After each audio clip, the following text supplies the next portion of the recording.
অভয়ের মাকে নিয়ে কি নোংরা পোস্টটাই না করেছে। কালকেই আপনাদের প্রথম দফার ভোট 23শে এপ্রিল এবং দ্বিতীয় দফার ভোট 29শে এপ্রিল। আমি আপনাদের আবারও কিছু কথা মনে করিয়ে দিতে চাই।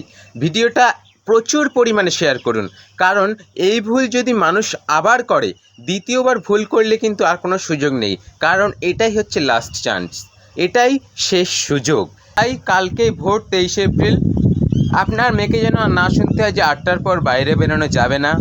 আপনার ছেলেকে যেন না শুনতে হয় যে তুমি বেকার, তোমার কোনো কর্মসংস্থান নেই।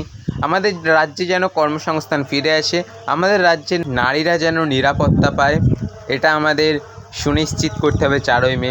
তার জন্য 23শে এপ্রিল এবং 29শে এপ্রিল ভোট ঠিকঠাক জায়গায় দিতে হবে।